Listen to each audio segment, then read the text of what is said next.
The instability of man. Inconstancy is powerful in the heart of the man.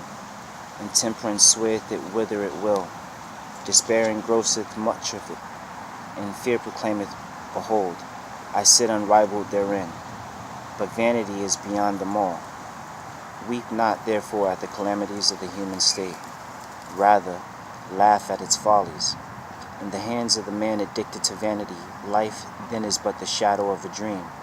The hero, the most renowned of human character, what is he but the bubble of this weakness? The public is unstable and ungrateful. Why should the man of wisdom endanger himself for fools? The man who neglecteth his present concerns to resolve how he will behave when greater, feedeth himself with wind, while his bread is eaten by another. Act as becometh thee in thy present station, and in more exalted ones thy face shall not be ashamed. What blindeth the eye, or what hideth the heart of a man from himself like vanity? Lo, when thou seest not thyself, then others discover thee most plainly. As the tulip that is gaudy without smell, conspicuous without use, so is the male who sitteth himself up so high and hot not to merit. The heart of the vain is troubled while it seemeth content. His cares are greater than his pleasures.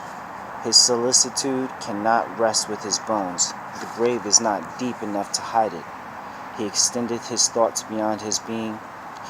He speaketh praise, to be praised when he is gone. But whosoever promiseth deceiveth him. As to the man who engageth his wife to remain in widowhood, that she disturbeth not his soul, so is he who expecteth that his praise shall reach his ears beneath the earth, or cherish his heart in its shroud. Do well whilst thou live, but regard not what is said of it. Content thyself with deserving praise, and thy posterity shall rejoice in hearing it. As a butterfly who seeth not his own colors, as the jasmine which feeleth not the scent it casteth around it, so is the man who appeareth gay, and biddeth others to take note of it. To what purpose, saith he, is my vesture of gold? To what end are my tables filled with dainties, if no eye gaze upon them, if the world knows it not? Give thy raiment to the naked, and thy food unto the hungry, so shalt thou be praised, and feel that thou deservest it. Why bestowest thou on every man the flattery of unmeaning words? Thou knowest when returned thee, thou regardest it not.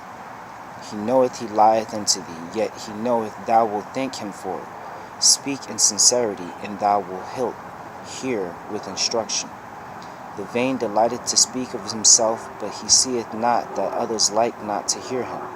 If he hath done anything worth praise, if he possesseth that which is worthy of admiration, his joy is to proclaim it, his pride to hear it reported.